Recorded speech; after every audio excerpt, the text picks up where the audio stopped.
You can see that we've all worn our blazers. Yeah, gosh.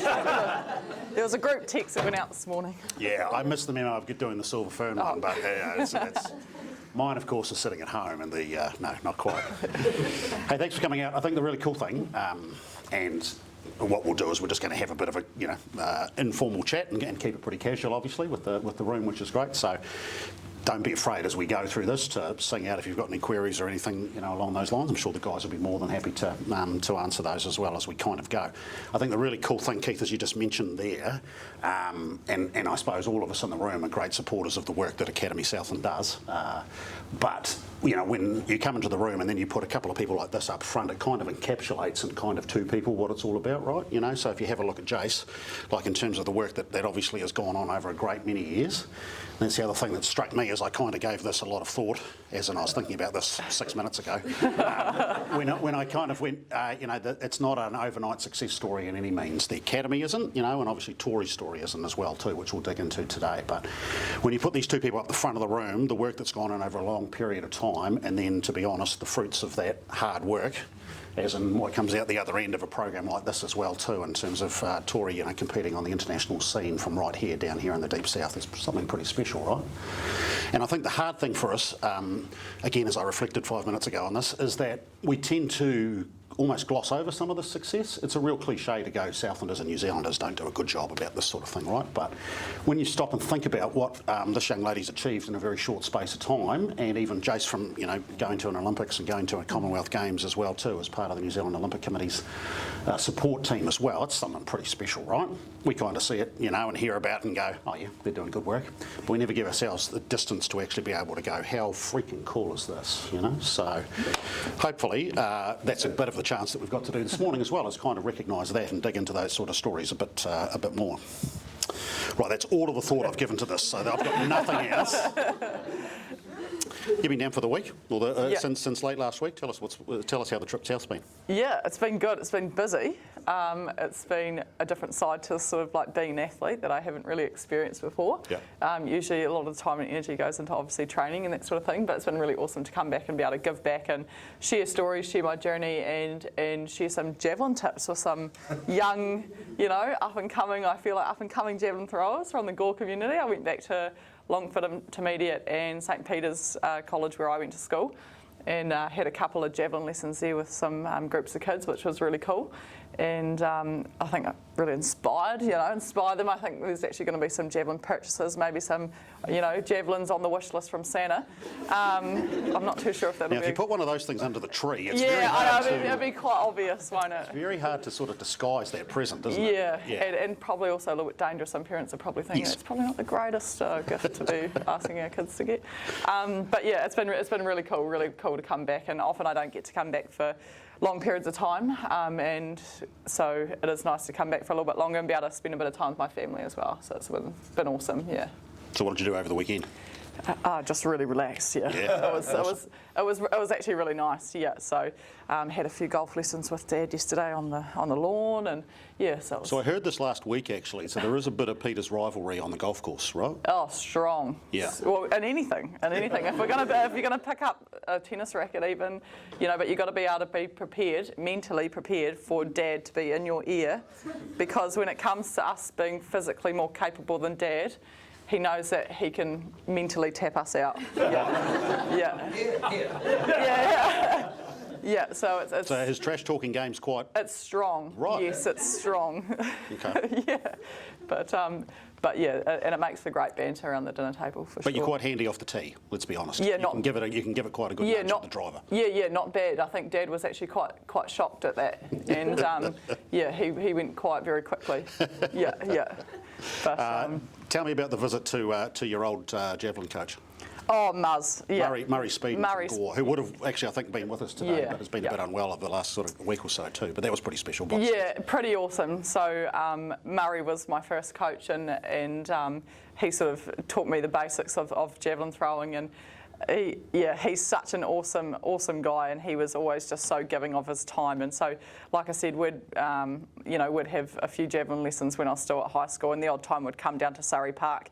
Him and I would road trip down and from Gore, and so I always try to keep in touch with Murray as much as I can and sort of keep him up to date, because he's very keen and he's very eager to still stay in touch with how I'm going. And every time I've have a competition overseas, I come back and I've got a voice message on my phone from Murray, and you can see he's looked up the results, and good or bad, he's like, oh, tell me what were the conditions like, how are the girls throwing. He's really into it, so whenever I do come home, I never tell him I'm coming back, but I just go and knock on his door, and he always opens up the door and he just goes, oh, and he just he's just like lights up, and come in, and I take my iPad and I show him videos and talk him through it all, because when we did javelin, there was we didn't know a hell of a lot. He knew a certain amount, and it would only get me so far.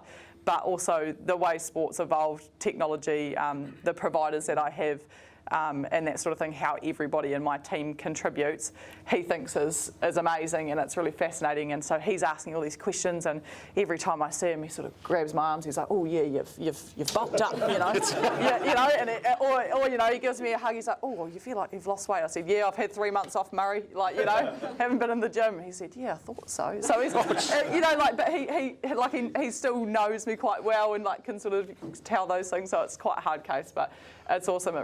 I know it really makes his day and means a lot when I come back and see him. So, and I'm, very grateful for him and the time he gave me when I was that age, because I definitely wouldn't be here today if he didn't give me that time. There was no one that I knew that could, give me the advice that I needed at the time. So he's a very special man to me, yeah. You know how Southland works, right? So there's not 6 degrees of separation, there's 2 degrees of separation. So Murray was my next door neighbour in Court. So I live right beside Murray, and he had the most beautiful manicured hedges. Is he still in Hilbury Ave, or where is he? No, he's actually on Browden Street now. Yeah, Browden Street. Okay. Those hedges will have gone to the pack since Murray's left, I'm sure. But, now, Colleen's here too, so there's a tie-in with Cole? Yep, there's a tie-in with Cole. So Cole actually did my application for the Academy of Southland. That's right. Yeah, she was on my case. Tori, I need to get you on this program, and Stacey had been in it as well, and so it was quite a hard case. And I played a lot of netball growing up as well, and Cole was a quite an important part of my netball as well. And she roped me into the ex-high netball team to play against sort of in the women's competition while I was still at high school as well. And she looked after us, my sister and I, quite a lot as well. So, huge connection to Cole through the netball, which has been really cool. So what year was the academy? What year were you in the academy? I came in 2012.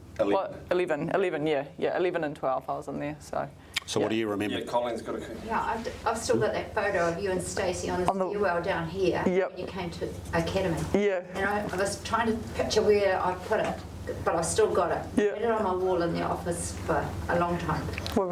Got a back seat.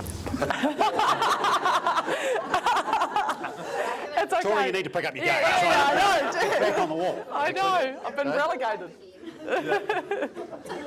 Jace, what do you remember of the youngster that came into the program in 2011? It's a funny story because she was with Stacey. When Stacey, we asked her to apply too, and Stacey didn't want it because she didn't think she was good enough. And Colleen had to get on her case as well to get the application in and stuff. Probably filled out most of hers as well. Correct? Yeah. So I can remember because, as she said, like Colleen's such a supporter of young people because she knew that she was a great netballer, but she knew she was also awesome at javelin. And Colleen didn't. She's about netball, but it wasn't about netball. It was about Tori, wasn't it? Mm-hmm. It's the same way. And so it's for her to grow into. Then she just grew into that javelin space. So it was an interesting time because there was quite a few other talented people. So Matt Zenovich riding the tour. I think Robert Hoosman's out there as well, isn't he? Yeah, so he's out there. He was in the program at the same time. We were looking through that career. Yeah. Been to American scholarships. Yeah. It was a really diverse group of young people at the time, wasn't it? Yeah. Oh, and Vaughan McCall. Yeah, Vaughan McCall as well. Yeah, golf. So it was an awesome group at the time. Yeah. Yeah. So it's pretty, mate. I talk about it in the preamble as well with you going away as well. But to be at an event to see one of your graduates out there performing on the international, on the international arena, that has to be a pretty special moment for you personally as well. Yeah, I talked about the other night. Like, for me, athletics is like the home of the Olympics and the Commonwealth Games. That's badminton's just one of those things you play. Shots fired. Shots fired. Thanks for coming, Nigel. But it is like so for me, like going to because that's where the opening ceremony and the closing ceremony is, and to be there is pretty cool, and then to experience like what we talk about, being there with them, and to see it makes you massively proud. You can see your mum and dad there. It's just like it is an amazing chance to sit there and you go, holy shit.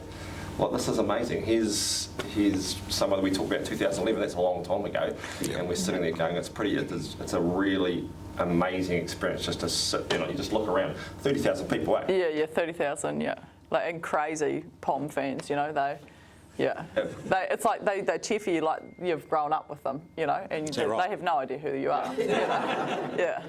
So. And you get close. Like I was literally, off the run up. It's crazy how cool it be, and you can and just to sit there and see it happen. And because you chose to sit there, or you just made your way there? I just wandered around. It looked important. Just be confident, and no one will get in your way. Just, Look like you've been there before. The little story is that they gave us these passes. Right. So normally we don't give it. Our psychology team got the all access pass for some reason this time. So to be fair, I was sitting up in the VIP box. I'm sure you were. Sebastian Coe, when she had her first throw, and I thought I'd just wander down and sit down behind us. Like, they were just unreal. Those things that you look at are pretty cool, and to be standing there watching it, from talking to our support team, so a physiologist was right there. Doing the video guy. But for athletics. They're really close, as you can tell. Athletics guy. He's a key member of the team. Doing the video of your but I'm not sure who that actually was. Tom, is it Tom? Yeah, I'm not sure. It's through high performance. Really cool. Be a bit different. Like you're literally sitting there, and a coach is there. It's a cool experience to be. You can get quite close with javelin. That's the difference. Yeah, right on the fence. It's not like a sport where you go and sit. Like she can come over the fence and chat to her coach. Yeah. I could have had a conversation with Jace, the F1 too, right there. Yeah. It's real cool. Yeah. So we're there. So let's talk through that experience, eh? I mean, tell us about the whole Birmingham, thing, because it's quite. I know it's quite different for anything like a Commonwealth Games or Olympics, where it's a multi-sport event, right? Yeah. And you mentioned this the other night. You're part of a wider New Zealand team as opposed to kind of just from an athletics point of view. It was really awesome. It's like you get into the village and there's all these athletes from different sports, different countries, and that sort of thing. And you come in and there's just this buzz. It's quite crazy, but it's really cool. A really cool feeling. And then you sort of get welcomed into the village. You get the haka done for you, and by other athletes and the rest of the New Zealand team who's already there. And it's just a really special moment. You sort of think about what it would feel like to have that happen before you go there. You really preempt it, and it's all part of your big dreams and that sort of thing. But when it actually happens, it's definitely bigger and better, and than what you ever imagine. And it definitely exceeded my expectations of what it would be like to be in a New Zealand team. And I think they do it really well. It's a really nice sort of family feeling, and I think that was a really cool part of it. Often when we're away competing, we are away from home for a long period of time. So when you come into a village and you feel that sense of home, it actually really makes a difference. Like we'd been on the road for about a month already. We'd been at the World Championships, and we'd been over in America, and we'd been in Cardiff before going into the Birmingham Commonwealth Games. And so then when we finally got there, and you hear the Kiwi accents, and you get the haka, and they've even right down to a few snacks and things and training foods that have come from New Zealand. All those sorts of things contribute to you just feeling a bit more at home and a bit more relaxing, and it was really nice to sort of have that feeling. But the competition itself was just, like I said, 30,000 crazy fans. It was, the biggest crowd I've ever competed in front of, and I mean, in New Zealand, there's not a hell of a lot of people around the athletics tracks. Usually it's my coach on the fence, and then you might get the odd mate that comes along, but not often you've got 30,000 eyes on you. And that day, actually, as well, because it was the last event of the program, there was just the javelin and the 10K walk, actually, much to my brother's disgust. That's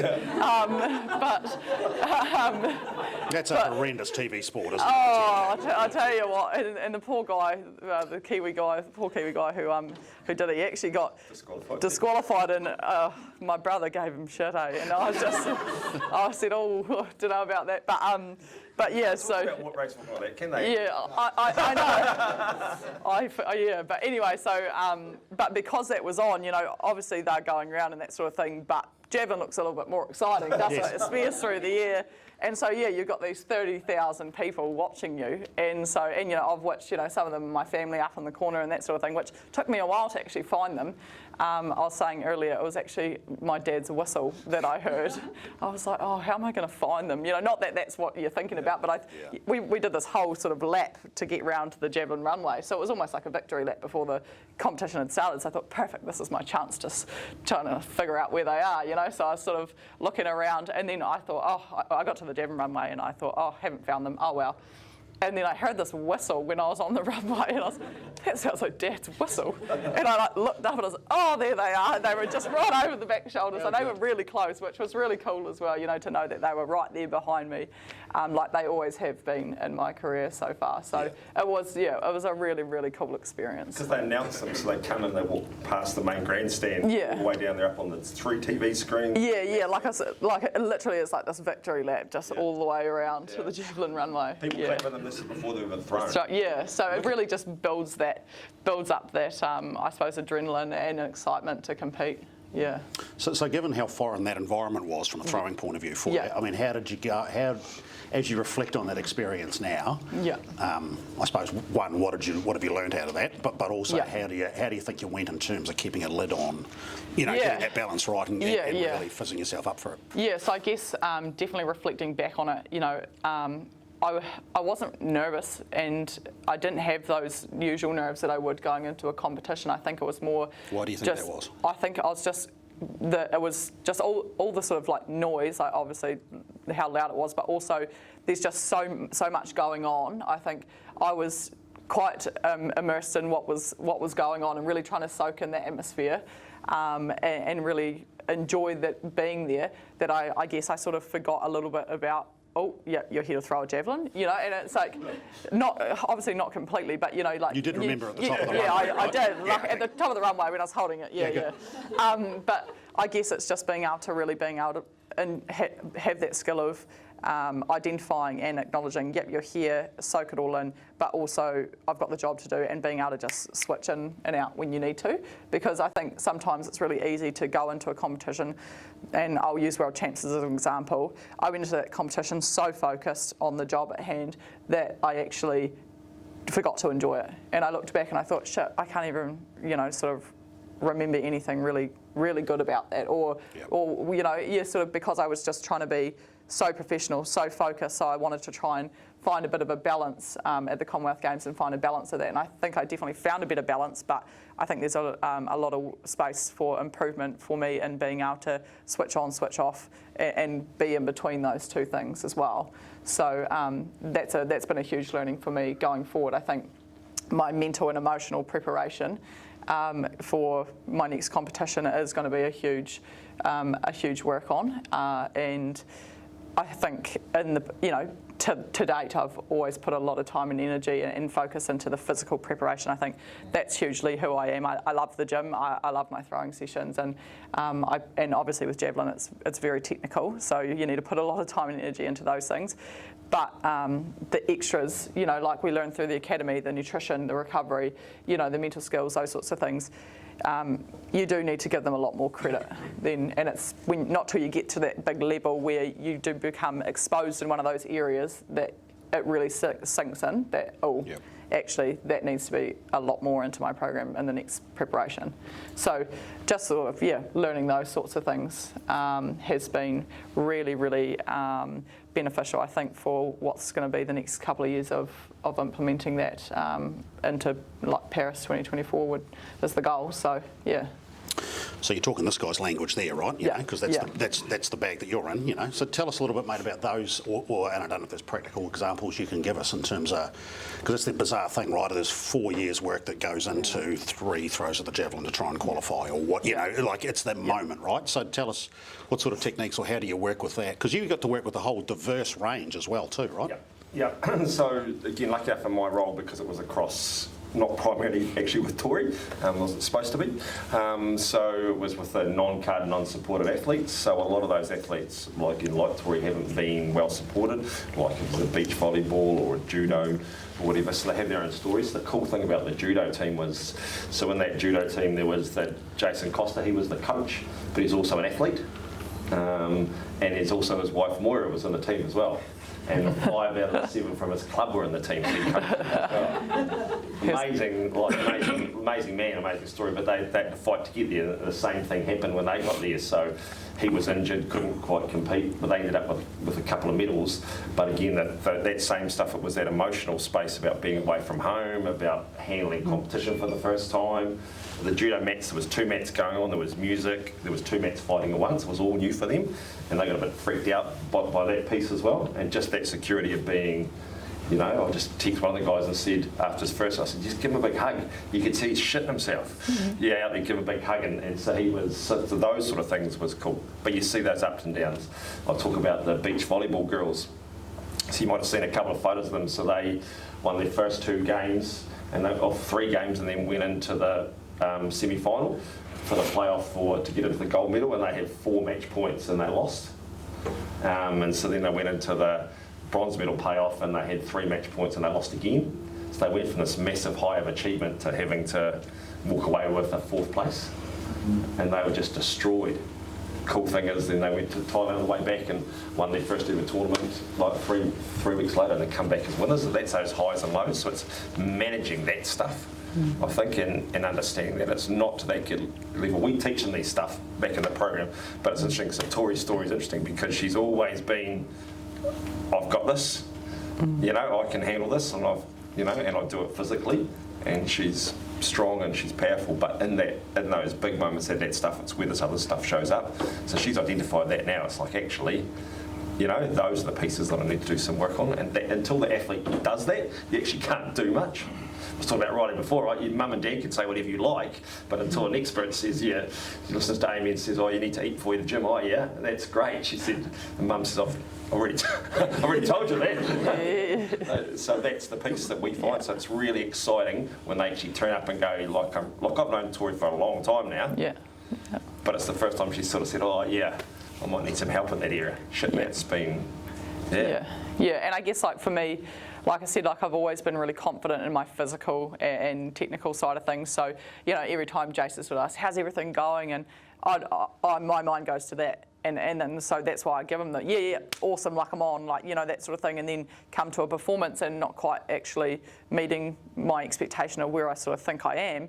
But it's because, you know, there's a few other pieces that haven't, that really do fit the puzzle and that need to fit the puzzle that I haven't quite found yet, or you know, been able to put together. So it's being able to sort of work those new pieces in and find where they fit. Do you want to tell them about your support team, like who's actually involved? Yeah. So within I guess my support team, I have my coach Debbie Strange, and she does all the technical javelin throwing, I suppose, and then I have Angus Ross, who's the lead strength and conditioner, so he does all my gym stuff, and then I have a nutritionist, a physio, mental skills / psych, which now Jace is coming in to the program for me as well, and also have massage therapist and an athlete life coach.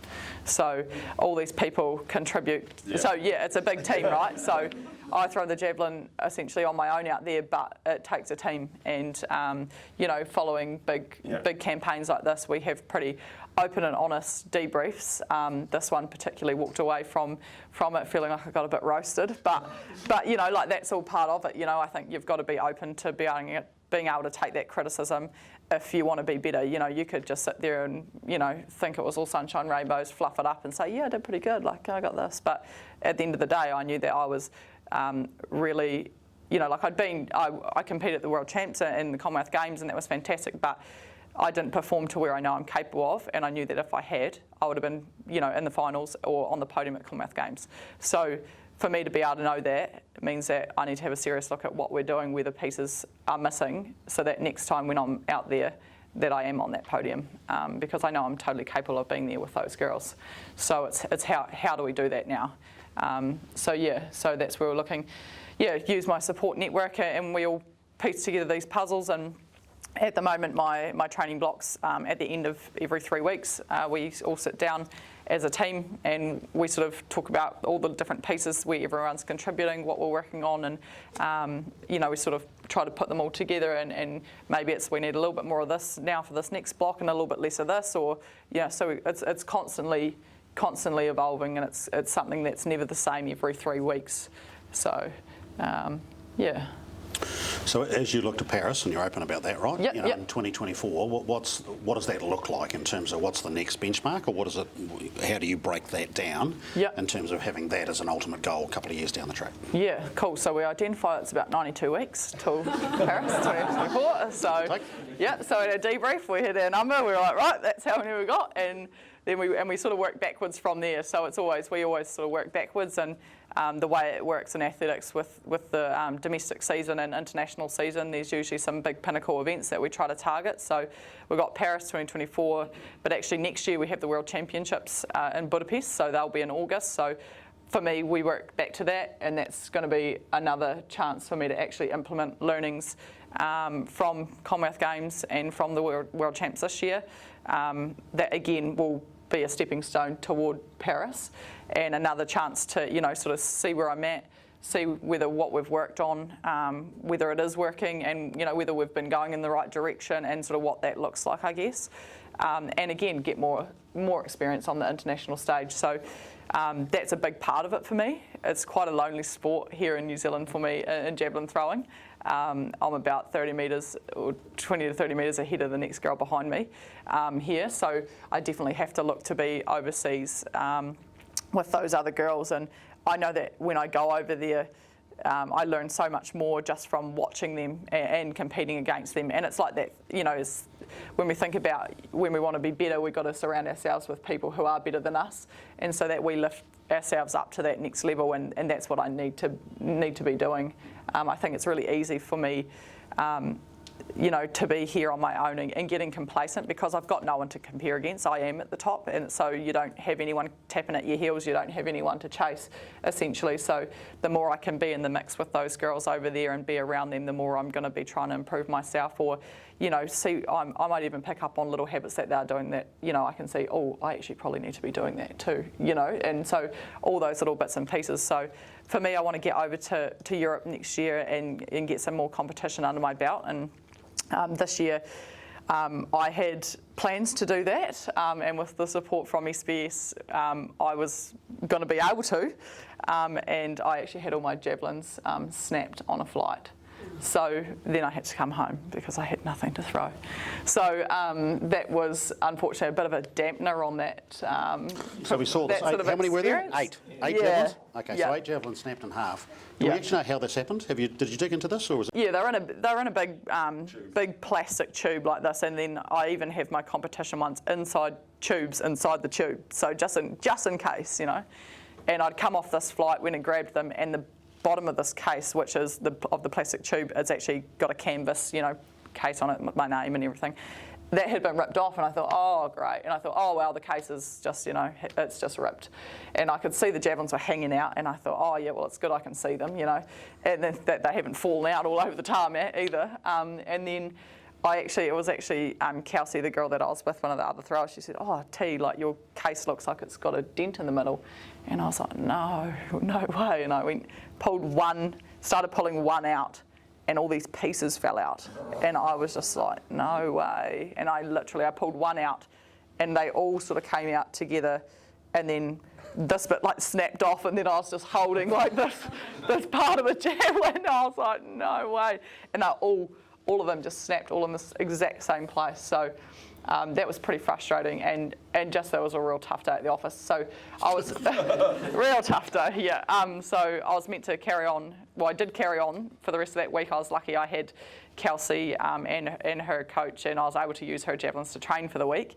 And then a lot of Kelsey being from? Oh, Kelsey being from Australia, so she is the two-time world champion, Olympic bronze medalist, and she was the Commonwealth Games champion this year as well. So a really good friend of mine, and obviously awesome person to be training with and have that awesome friendship and relationship with. But so she luckily let me borrow her javelins for the week to train with. But when I actually was going to Switzerland for the competition, I had all of the girls from the javelin, international circuit, messaging me saying, "Hey, I'm going to be in Switzerland. What javelins do you want? We'll bring some for you." And so that was amazing, And this is just the javelin community. It's really is a special one, and being able to go over there and be looked after like that was really nice. And they're lovely girls, and they know how hard it is to travel with javelins and at the best of times, and so that was really cool. So I was able to compete, which was awesome, and had some javelins, good quality javelins to throw for the competition, which made a real difference. But after that, I sort of thought, right, I think it's time to go home. I've got no javelins now to keep training with, because Kelsey was going in a different direction, sort of to me, with the rest of the competitions, and there was going to be a little bit of waiting around and waiting in other countries, and I was going to be on my own. So it was just going to be probably not worth my while. So came home early, but hopefully next year we'll be able to do something similar. I'm still trying to get my hands on some new javelins, which is not as easy as some people think it is. But at the moment, just throwing some trusty old ones I had in the shed that are just a little bit bent. So if I get a nice flight on those, we're in for a good one on a good javelin, I think. So. Yeah. Are they quite? Is it quite? If we talk about the technology, I mean, you mentioned that, but is it quite individual to the thrower, or can you pick up anyone's and heave it? Well, you kind of can. Yeah. So you kind of can, but I guess it's just the javelins are made from different materials. So some of them are steel, some of them are made of a bit of a composite. Carbon fibre, and so they will have a different flex rating. So some of them will travel better into certain winds. So I've had one that would, sorry, touchy subject. I had one that would, fly well into a headwind, one fly well with a tailwind, and it's all to do with the amount of flex, and they sort of find the wind to sit on it and fly. So fly with that ultimate sort of trajectory and line. And then you get some that, I guess, since they have a flex, you'll have some that are quite stiff. So if you're really clean, what we call really clean through the point of the javelin, so if I was to let it go and I was to look up, all I'd see was a dot, and that's the javelin, like I've hit that line. If I hit a stiff javelin on that line, it'll just sit and it will go. And they're the ones that'll go the furthest, the ones with the more stiffness, because if you've got one that's going to flex a lot, it's going to do this through the ear to find the line first, and that's where you lose. You lose. It's quite obviously a lot of physics behind it, but so the wind has quite a factor on it. But yeah, you can get all sorts of javelins now on the market, but you generally know which ones you throw well and which ones you don't quite. So for me, throwing these stiffer javelins, you've got to be quite precise on your line. And for me, I know I only get precise on my line getting into that high-end competition sort of end of the season, whereas early on, like winter training like this, I'll use softer javelins with that flex to help find that line, get my confidence up a little bit, and then I'll move on to those other ones. So there is a bit to it, other than just rocking up and throwing your stick as far as you can. But this one's just like this is just the cheapie from Athletics Southland. Yeah. So yeah. Yeah. So this one here will have a lot of flex to it. So I guess in general terms, when you've got one with a lot of flex, it's made for beginners. So if you can't fly it or get that right trajectory, which comes, from, I suppose, not a lot of experience and technique, the javelin will actually find its flight to then tip over. So you don't have to really hit it through that point like we talk about for it to go far and for it to stick in the ground. So gives the kids confidence that they can throw it, which is great, because the worst thing, I experienced it just the other day with the kids, when it goes in, it's like, the crowd goes wild, but when it doesn't go in, it's doom and gloom. So that sort of feedback for kids is really important, because it's their perception of whether they're good or not, you know. And so I sort of had to reiterate to them, it actually doesn't matter if it doesn't stick in the ground. And then that sort of, the ears prick up like, oh, what do you mean? I said, well, it just has to land with the tip landing in first, you know, like, or touching the ground first, essentially. And I said, look, one of my PBs was, you know, didn't stick in the ground. I'm like, oh, okay. So, you know, so it's just sort of helping them explain that to them. So, but yeah, like this will turn over and be able to turn over and stick in with not, and you don't have to necessarily throw it that far. Whereas some of the javelins you would have to throw quite far before it then will start to dip down on that trajectory. So yeah, like I say, a lot that goes into it. How many steps run up do you take? At the moment, trying to work out whether we've got enough room. Or whether we need to open those doors. yeah, no, not enough room. Not enough room. No, yeah. So how do you hang on to it? So the general rule that I teach the kids is 2 fingers here down to the top, and then you wrap your hand around it like that. So it's like that. But there are some of the other Europeans, they will hold it like this and throw it like that. But I guess you can't get as much control. Like I find that you can't get as much control on it. So for me, it is a sort of a wrap around like that. And then this finger here, actually, when I have the javelin, I'm pulling it through. So the javelin's it's a pull. That finger pulls down on the grip to pull it through, and it's actually quite a lot to do with strong off the hand into that line. So my coach Deb and I, the flight of the javelin tells you a lot about the position that you have or haven't achieved in your throw. And so with the javelin, if you can see the way it's sort of flowing, you can tell if it's come out of your hand strong or not. Yeah, so right down to that, I guess there's a lot of technical components. So when I'm at the top of the runway, try not to think about these 100 little things.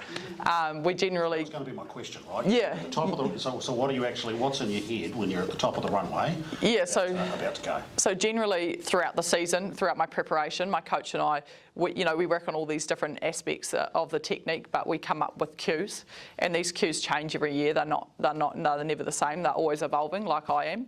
So one of the cues that worked for me last year, 2 years ago, we changed it pretty quickly coming into the new season because it no longer sort of resonated with me and the position that I was trying to get into.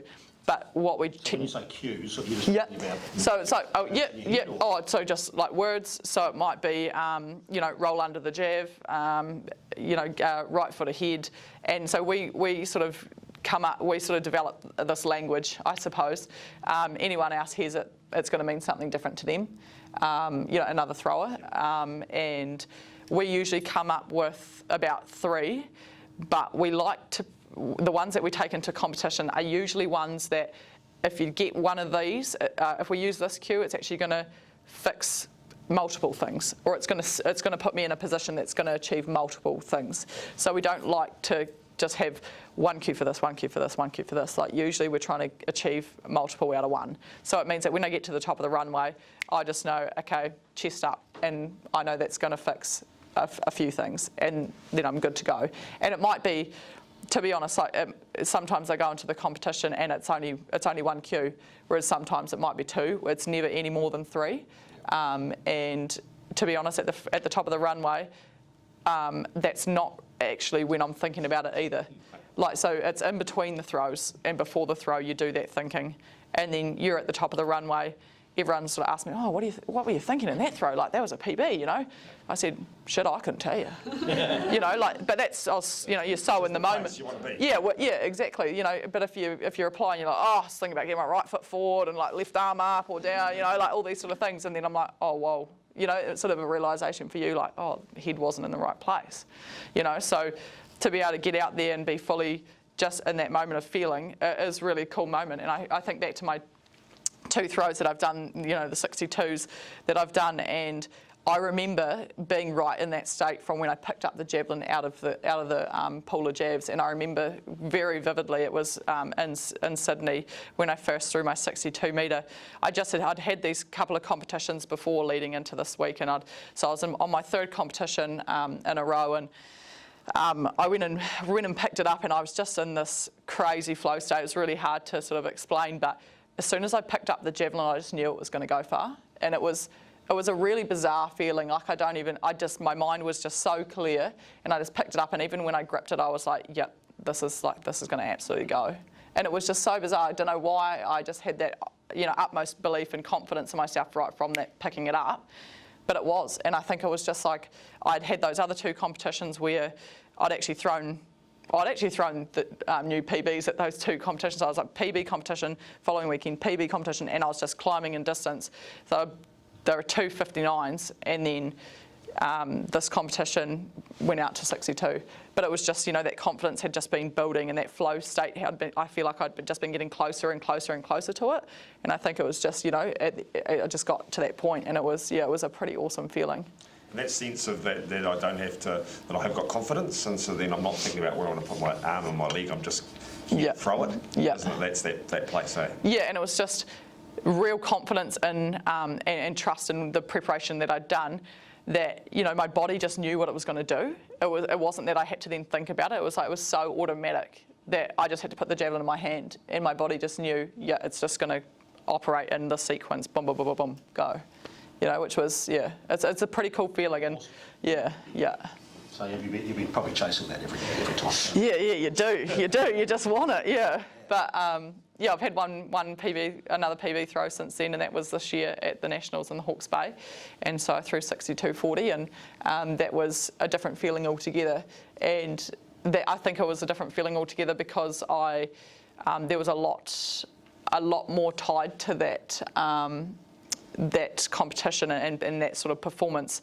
I knew that in terms of qualification? Yeah, in terms of a qualifying. So there was a few other factors that were in my mind of like, I know that I'm capable of throwing that distance again, that 62, but also I want to knock that A qualifier on the head. I want to be at the Commonwealth Games and those sorts of things. So I think the emotion and everything sort of overrided things a little bit in terms of, that mindset. So but all good, all good feelings and that sort of thing, but just different.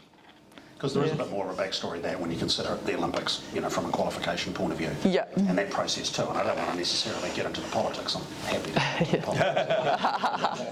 But of course, the reality is that you had got yourself in a position where you should have been going to Tokyo. Yeah. And then, my words probably, no one else's, goalposts get moved from a qualification point of view and you don't go. Yeah. So I'm not so much interested in that. I'm happy for you to talk about it, but I'm also really interested in terms of how that fueled you and how you got through that and came out the other side of it, because I think that is a massive part of your story. Yeah, totally. So I guess, just to put it into context a little bit, I thought I was going. Selectors had a different idea, and at the end of the day, I wasn't selected because I wasn't. My performances hadn't, to them, wasn't worthy of achieving top 16, which is criteria for NZOC. So they held the power, and everything was in their control. And when they had put these sort of extra conditions on me in order to try and actually qualify,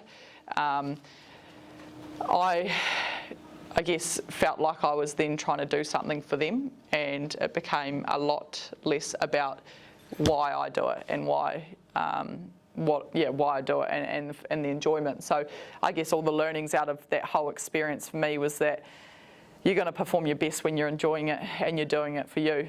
And when I think back to those, it was about 6 weeks that I had to try and do these qualifications for them and these extra bits and pieces.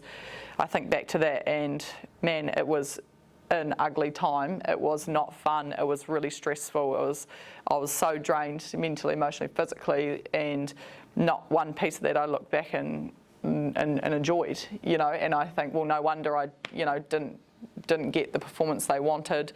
I was not in the place that Tori operates well in, and so I think, going forward into this season, it was really about, okay, where's Tori at her best? It's when she's enjoying it, she's having fun, she's smiling, and she's competitive, and she's doing it for her, so it was very much, I took into this season that everything I did was, for me, it wasn't about selectors, it wasn't about, throwing these distances. And I say that, like, I obviously had, the qualification standards in my mind of what I knew I needed to achieve, but it wasn't that every competition I was setting out there to do that. It was, if that happens, great, but first and foremost, I'm going out here to enjoy it and, put my best Tori out there in my 6 throws.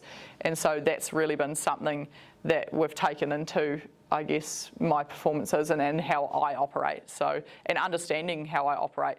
And I guess I knew that's how I operated, but after seeing how poorly, like and how much I didn't enjoy that space, it just really ingrains in you how important that is. Yeah. And it's hard in that moment. I can remember the day her dad rang me. Oh. Like, and he was angry. Talk us through that conversation. I was travelling somewhere and and he was just angry with the system, like someone he cares about and loves, and she was getting stuffed over. So he wanted to do everything he could, but that's sucking his energy. Then I talked to Tori. You were just like, you were sucked into that anger and the frustration, and that energy was just getting sucked at. And then she was over in Australia trying to, I remember talking to her, you had to go out that day and they changed, said, okay, today you need to throw this much to get to the Olympics. It was just crazy. You could see at the time, Tori was just in that spot, and it was so hard. She just had no energy. She was chasing the wrong thing. It's hard to watch. So it's hard to watch, but you can't do anything about it. And the other thing I found quite hard as well is that the people around me were so invested in it as well, which was hard. Like, it was, like, obviously they cared, but that became quite exhausting as well, because then in the back of my mind was like, these people are also frustrated. There's like this big group of frustrated people. Every time I got on the phone to Dad, even if I just wanted to ask how his day was, it ended up being the conversation about this, and like you couldn't escape it. And like, we actually made a rule, after we had our appeals process and we lost the appeal, so we had to then go and do these, these standards. And in that space where we trained, I made a rule with my team, which, my immediate team that I see daily is Angus and Deb. And so in the gym, at throwing, we don't talk about this, because we need to be in the best space going forward, because every time if we're just going to bring up, these bloody conditions, we just regress, we're back at square one again, we can't actually focus on moving forward. And so it was really hard, because everybody you see knows the story. Even when we would try not to mention it, someone would come to the gym and say, oh, how are you going, mate? And you just want to shake them. I'm fine. It was really, really difficult, but it came from a good place, and it came with a big heart. People wanted to support you. So it did make it a little bit tricky to be, I guess, in that environment. But yeah, like I said, there was a lot to learn from it. I'm a strong believer in that everything happens for a reason. And, I come out, learnt a lot, and this year, had an awesome season, best season to date. I was saying the other day, I actually, this season, unintentionally, broke every stadium record of the competition that I competed at this year in New Zealand, which was pretty cool to do. And then at the end of the year, finished it, at the end of the season, finished it off with the new PB, qualifying standard, all the rest of it, So it was really satisfying, and you could sort of see, okay, we learn a lot from that, and now sort of in a better place, and have grown, matured from these experiences, and so. Where would 62 metres have placed you at the Olympics? Have you thought about your? Yes. But that, and that's part of it as well, right? You say woulda, coulda, shoulda, but and then you're not there, you're not on the runway, but. Seventh. So so pretty high up. So top 16, right? It's a top 16. Yeah, comfortably. So it does. I mean, it's an awesome attitude, isn't it? And we really appreciate you going into that too, because I know I know obviously that's something, but I think it is a really important part of your story, right? That does fuel you kind of going forward. Right? Yeah, I think as well. Like, it's just something that I like to. As much as it was awful, I like to share about it, because I think it helps people to understand high performance sport a little bit better, and that it's not just what you see on social media, like, we're away here in Europe and it's amazing and it's hot and it's sunny and, we're living our best lives, and that there's so much more behind the scenes, that it's a hard graft, and it's not for everybody. I think, to to get the results and get to that level, you've got to be able to deal with setbacks like that, and you've got to be able to see a bigger, brighter side out of those, or you've got to be able to see past them at least, yeah. Jess, we talk about this a lot after competitions, particularly when it comes to an Olympic cycle as well too, which is very much 4 years by 4 years, but different with obviously COVID changing some timelines around as well. It's really hard, and one of your big roles after competition is to try and get people focused coming through that dip after something that's been a massive focus for them for so long. And Tori, we'll get your experience on that. You've obviously got your mind pretty well set, which you can pick up, which is awesome. So tell us a little bit about that, and that also happens for you, right? Because I guess that role from an NZOC point of view for you personally as well sort of resets now. Yeah, so part of that role is obviously from wellbeing, transition and the performance stuff, and that transition piece is coming in and out of competition. So some athletes, like I said, for Tori went on to the next competitions, and others came home. Others were looking at retiring and stuff. So it's a massive, it's a transition piece, and we all experience it. But that post games, post high blues, but you talked about it. Actually, it's a thing, isn't it? Yeah. And it's whether it hits you straight away or 6 months or whatever later, it is part of that process. But again, lucky to have somebody, because people go into their hole when they come home, and they go into that, to a safe space. It's hard to bring that out. So we talk about, it's just about being there to be able to give them that space to go, what does next 4 years look like? What does the next thing look like? The biggest thing with athletes is they don't control what happens. Other people usually do.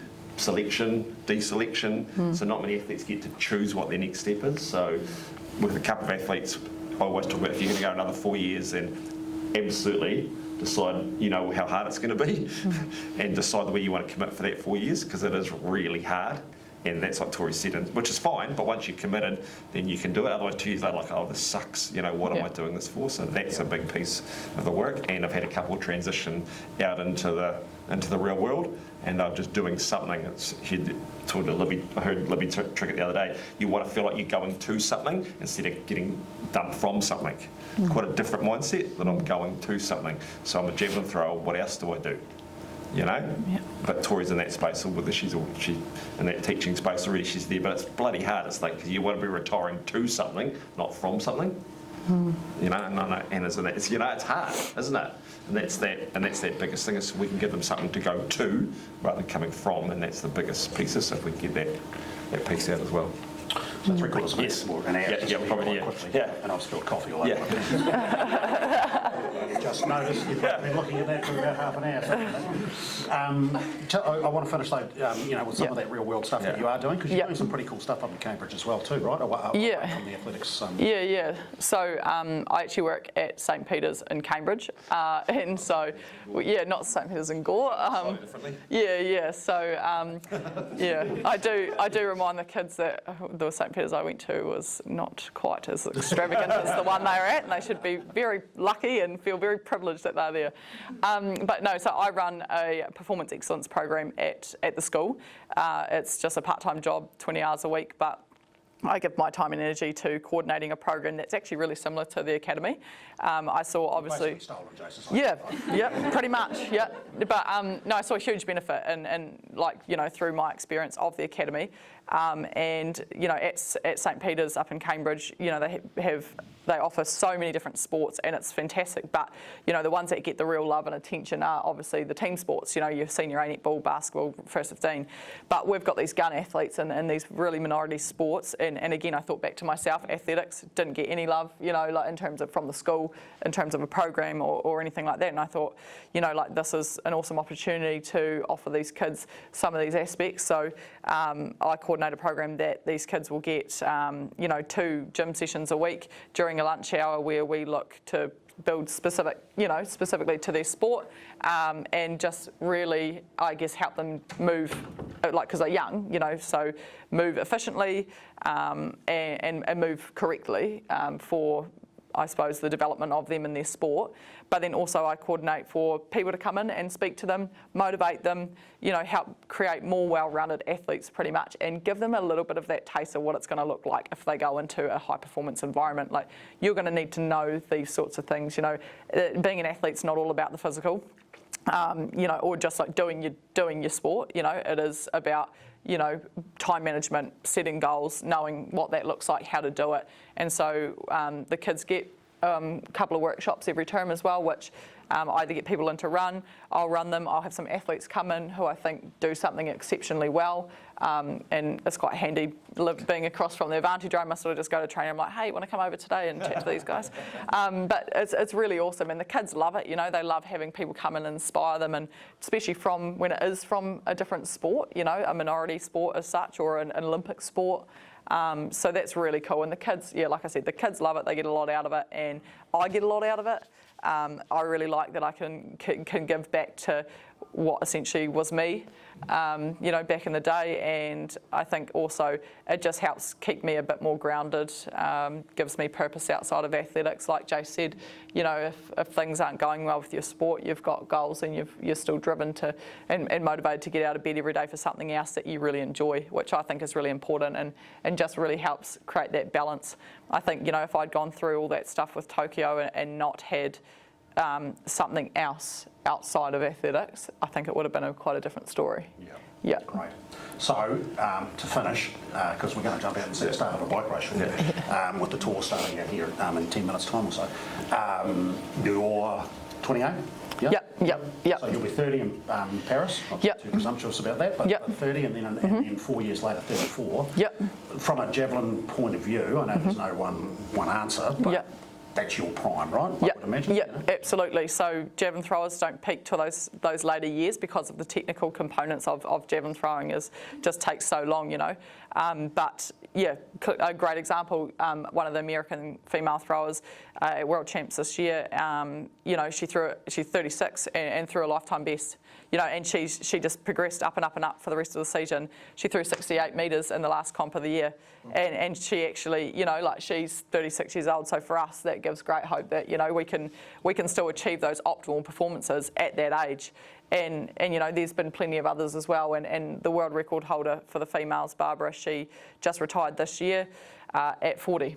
And she's had 2 kids, and she, over the last 4 years, has consistently thrown over 60 metres and still won medals at major championships. So it's another 4 Olympics then. Yeah. In other words, much to my my partner, my fiance, his disgust, yes. he's a little like, oh, he's really still. No, he's great support.